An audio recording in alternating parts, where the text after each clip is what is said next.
Type 2 diabetes insulin resistance और insulin के poor action की वजह से होती है। फास्टिंग ब्लड शुगर होगा और पीपी ब्लड शुगर होगा। HbA1c 3 महीने का एवरेज बताता है शुगर का। शुगर कम करना इसका one of the most famous role है, बट खाली ये रोल नहीं है, ये एक प्रकार का ग्रोथ हार्मोन भी है। अक्सर हम सुनते हैं डॉक्टर साहब की फलां को शुगर हो गई, मतलब बहुत ही कॉमन लैंग्वेज में बोलते हैं कि शुगर हो गई, अदरवाइज हम लोग बोलेंगे कि डायबिटीज़ हो गई है। तो हमारी बॉडी में ऐसा क्या होने लगता है कि जिससे खून में ग्लूकोज का लेवल बढ़ जाता है? डायबिटीज़ हमें तब होता है जब बॉडी शुगर को यूज़ नहीं कर पा रही है। तो शुगर सेल के अंदर नहीं घुस रहा है, वो ब्लड में रुका हुआ है और इसके बहुत ज़्यादा साइड इफ़ेक्ट्स होते हैं। तो पहला क्वेश्चन है कि ये हो क्यों रहा है। सो इसमें दो मोटे तौर पे चीज़ें हम आपको बता सकते हैं। एक तो बॉडी में इंसुलिन अगर है ही नहीं तो उसको कहते हैं टाइप 1 डायबिटीज़। तो ऐसे में इंसुलिन अगर है ही नहीं तो शुगर ब्लड में ही रह जाएगा, सेल में नहीं जाएगा। और दूसरे केस में इंसुलिन बन रहा है, पर्याप्त मात्रा में भी है, लेकिन वो एक्ट ठीक से नहीं कर पा रहा है। तो यानी कि वहाँ पे भी जो शुगर है वो सेल्स के अंदर नहीं जा पा रहा है, तो शुगर ब्लड में हाई हो रहा है। इसी को कहते हैं डायबिटीज़। लेकिन ये खाली एक शुगर प्रॉब्लम नहीं है, ये एक मेटाबॉलिक प्रॉब्लम है जो बॉडी के सारे सेल्स को डैमेज करती है। So it is a whole body metabolic problem, not only a sugar problem. तो एक और टर्म सुनने को मिलती है डॉक्टर, प्री डायबिटीज़। क्या प्री डायबिटीज़ एक अर्ली वार्निंग है या फिर हमारी बॉडी में डैमेज की शुरुआत ऑलरेडी हो चुकी होती है जब हमें पता चलता है कि कोई प्री डायबिटिक है? हाँ, ये बहुत ही रेजिंग टॉपिक है और आपने ये क्वेश्चन पूछा। I am thankful for that. So जब हम प्री डायबिटीज़ डायग्नोज करते हैं तो ऑलरेडी कई सालों से कुछ ना कुछ डैमेज हो रहा होता है। तो प्री डायबिटीज़ के बड़े क्लियर कट ऑफ है। अगर आपका HbA1c 5.6 से ऊपर चला गया है लेकिन डायबिटीज़ की रेंज तक नहीं आया है, और आपका शुगर 100 के ऊपर चला गया है लेकिन डायबिटीज़ की रेंज तक नहीं आया, यानी कि 126 से नीचे ही है, तो इस कंडीशन को हम प्री डायबिटीज़ कहते हैं। लेकिन अगर प्री डायबिटीज़ में आप पहुंच गए हैं तो यानी कि इंसुलिन रेजिस्टेंस शुरू हो गई है, और insulin resistance is the underlying cause for all the metabolic ill health. तो डॉक्टर, डायबिटीज़ है, शुगर जिसे हम आम भाषा में कहते हैं, इसके कौन से ऐसे शुरुआती सिम्टम्स हैं जिसे हम अक्सर कहते हैं कि अरे थकान हो गई है, कोई बात नहीं, या फिर शायद उम्र होने लगी है तो उस तरीके की फीलिंग आने लगी है? तो कोई ऐसे सिम्टम्स देती है बॉडी जिससे हम समझ सकते हैं कि आपको डायबिटीज़ हो रही है? हाँ, ये बहुत इंपॉर्टेंट क्वेश्चन है, क्योंकि देखो हर बार तो हर आदमी टेस्ट करवाता नहीं है जी।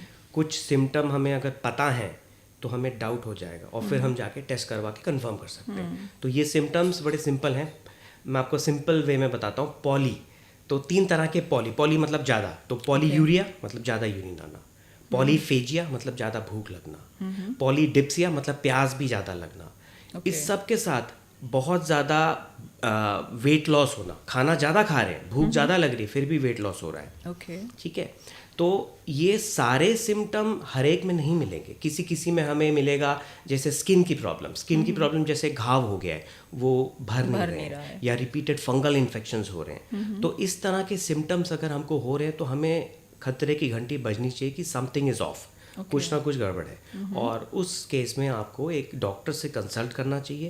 अपने आप टेस्ट कराना थोड़ा सा वेस्टेज ऑफ रिसोर्सेज है, क्योंकि आप बहुत सारे टेस्ट करा लेंगे जिनकी ज़रूरत भी नहीं है। तो आप अपने डॉक्टर से कंसल्ट करें और वो आपको जो टेस्ट बताते हैं, जिसमें कि मेनली HbA1c होगा, फास्टिंग ब्लड शुगर होगा और पीपी ब्लड शुगर होगा। HbA1c 3 महीने का एवरेज बताता है शुगर का, ये परसेंटेज में होता है। तो अगर ये 6.5 से कम है तो डायबिटीज़ नहीं है, लेकिन अगर ये 5.7% से ऊपर है और 6.5 से कम है तो ये रेंज को हम प्री डायबिटीज़ कहते हैं। और क्या कोई यूरिन टेस्ट भी होता है डॉक्टर जिसमें आपको पता चलता है कि आपको डायबिटीज़ है?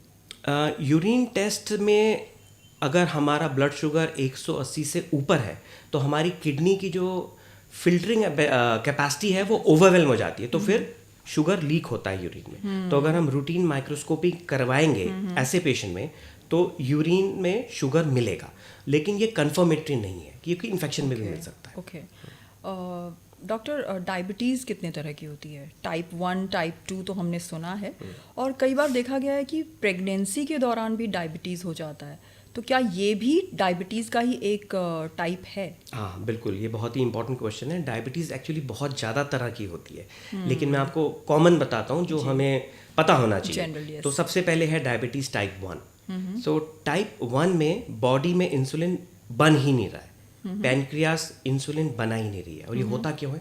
ये ऑटो इम्यून डैमेज है, या हमारी पैनक्रियास में कोई वायरस घुस गया है, या इन्वायरमेंटल कुछ ऐसा हुआ है जिससे कि बॉडी ने खुद के पैनक्रियास को अटैक कर दिया है और हमारा पैनक्रियास ख़त्म हो गया है।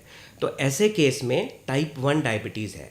नॉर्मली ये 20 साल से कम के उम्र में शुरू होता है, बट ये हो किसी को भी सकता है। Okay. ऐसा नहीं है कि 60 में हुआ तो टाइप 1 नहीं है, बट जनरली मतलब मेजॉरिटी में ये 20 से पहले होगा। फिर यंग लोग बेसिकली इसके टारगेट हैं। हाँ, और इसमें insulin therapy is the only therapy, क्योंकि बॉडी में इंसुलिन है बन ही नहीं रहा है, तो हमें इंजेक्शन देना पड़ेगा। फिर हम आते हैं टाइप 2 पे। So type 2 diabetes insulin resistance और इंसुलिन के पुअर एक्शन की वजह से होती है।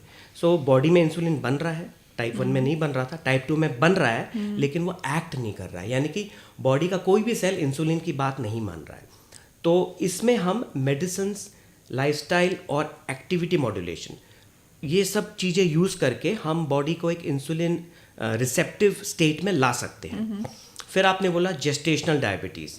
सो कई बार महिलाएं जब प्रेग्नेंट होती हैं तो उनका सडनली डायग्नोस होता है कि शुगर 126 से क्रॉस कर गया, तो वो डायबिटीज़ का डायग्नोसिस बन जाता है। लेकिन ये हर महिला को नहीं होता है। प्रेगनेंसी में एज इट इज़ भगवान ने ही इंसुलिन रेजिस्टेंस दी है। वो इसलिए दी है ताकि जो पेट में बच्चा पनप रहा है यूट्रस में, वो प्रॉपरली ग्रो कर पाए।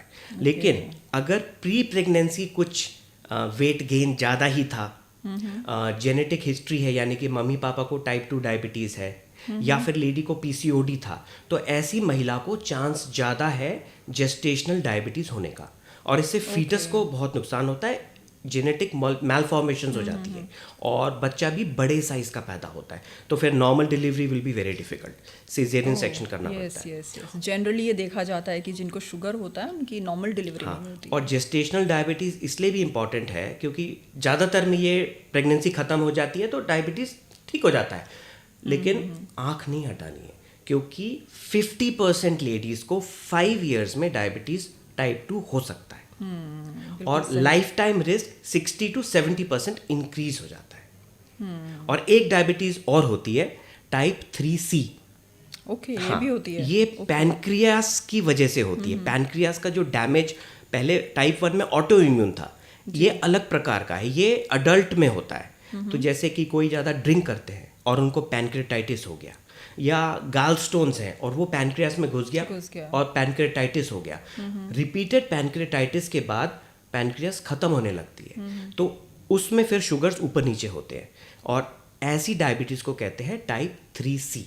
तो ऐसा पेशेंट पतला होगा, उसकी शुगर कभी ऊपर जाएगी कभी नीचे जाएगी, क्योंकि उसका खाली इंसुलिन ही नहीं खत्म हुआ है, पैनक्रियास ही खत्म हो गया, तो ग्लूकागॉन भी खत्म हो गया है, और पैनक्रियाटिक एंजाइम भी खत्म हो गए, तो मैल नरिश्ड भी हो जाएगा, उसको विटामिन डेफिशिएंसीज भी बहुत ज़बरदस्त होंगी।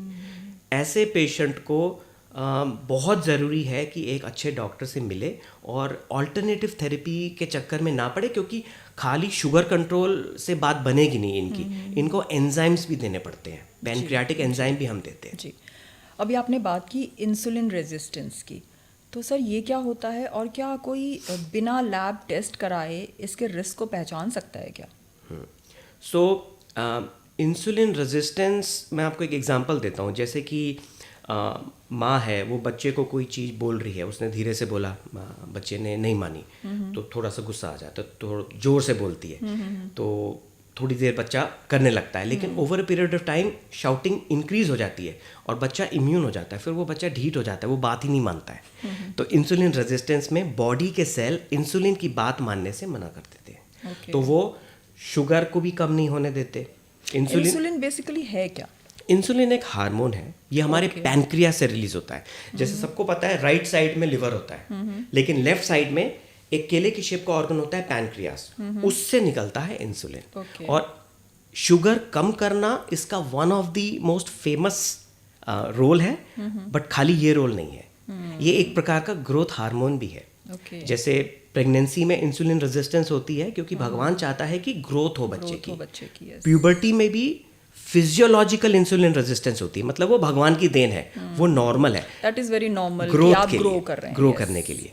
तो इंसुलिन लेकिन अगर इंसुलिन रेजिस्टेंस हो गई और बॉडी के सेल्स उसकी बात नहीं मान रहे हैं तो शुगर बढ़ जाता है। इंसुलिन एक तरह की, आप मानिए उबर या ओला है जो आपको मंजिल तक ले जाती है, तो शुगर उसमें बैठ के ही सेल के अंदर घुस सकता है। तो अगर इंसुलिन रेजिस्टेंस है, दैट इज अ कैरियर। तो अगर इंसुलिन रेजिस्टेंस है तो शुगर बहुत ज़्यादा है ब्लड में, लेकिन सेल भूखे हैं, अंदर नहीं जा रही है। और मेटाबॉलिज्म, आपने एक और चीज़ पूछी थी कि क्या ऐसे घर बैठे हम कुछ चीज़ें बिना टेस्ट के, तो बहुत सारी हम चीज़ें देख सकते हैं। सो अगर इंसुलिन रेजिस्टेंस है तो गर्दन के पीछे हमें वेलवेटी स्किन पैचेस दिख जाते हैं, ऐसा लगता है कि मैल जमी है, बट वो होता नहीं है, उसको कहते हैं एक्यांथोसिस नाइग्रिकेंस। फिर हमें स्किन टैग्स आ जाते हैं, जो मस्से होते हैं गर्दन में आ सकते हैं, बगल में आ सकते हैं, वेस्ट में आ सकते हैं, तो वो भी दर्शाता है कि इंसुलिन रेजिस्टेंस का चांस है। कई बार हमारे पैरों में, एंड दैट इज मैंडेटरी, अगर आपको स्किन टैग्स है तो आप इंसुलिन रेजिस्टेंस हैं? मैंडेटरी नहीं है, कई बार वो वायरल इन्फेक्शंस में भी हो सकते हैं। अच्छा, हाँ, बट हमें टोटालिटी में देखना है कि अगर और भी रिस्क फैक्टर हैं इंसुलिन रेजिस्टेंस के, वेट बढ़ रहा है, पैरों में ब्लू लाइंस आ गई हैं, छोटी छोटी ब्लड वेसल्स आ गए हैं, और पेट अगर ज़्यादा निकल रहा है, other than your varicose veins, varicose veins थोड़ी मोटी होंगी, ये बिल्कुल धागे जैसी होंगी।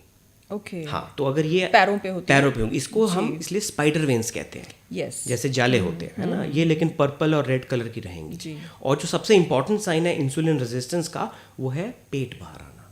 तो सेंट्रल ओबेसिटी, विसरल ओबेसिटी, अगर ये हो रहा है तो आपको इंसुलिन रेजिस्टेंस हो सकती है। डॉक्टर, मेटाबॉलिज्म और डाइजेशन में क्या अंतर है? और कई बार हम सुनते हैं कि डायबिटीज़ जो है वो मेटाबॉलिक डिजीज़ है, ऐसा है?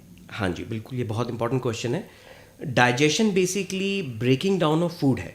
तो फूड में 3 कैटेगरीज होती है, प्रोटीन, कार्बोहाइड्रेट और फैट्स। तो फैट टूट के बनेगा फैटी एसिड, प्रोटीन टूट के बनेगा अमीनो एसिड, और कार्बोहाइड्रेट अल्टीमेटली ग्लूकोज। और ये सारा प्रोसेस होगा गट में, हमारी आंतों में, इंटेस्टाइन्स। तो इसको कहते हैं डाइजेशन। डायबिटीज़ में डाइजेशन ठीक है, डाइजेशन की कोई प्रॉब्लम नहीं है। प्रॉब्लम हो रही है मेटाबॉलिज्म। सो मेटाबॉलिज्म है क्या? सो मेटाबॉलिज्म इज जब ये कंपोनेंट्स, यानी कि glucose, amino acid, fatty acid, इनको बॉडी यूज़ कैसे करती है, इनसे एनर्जी कैसे लेती है, मसल कैसे बनाती है, फैट कैसे बनाती है, that is metabolism. So diabetes is a metabolic disease जिसमें कि सारे सेल्स पीड़ित हो जाते हैं, और वो ये फूड से जो हमने ब्रेक डाउन करके प्रोडक्ट्स बनाए हैं इनको यूज़ नहीं कर पाते।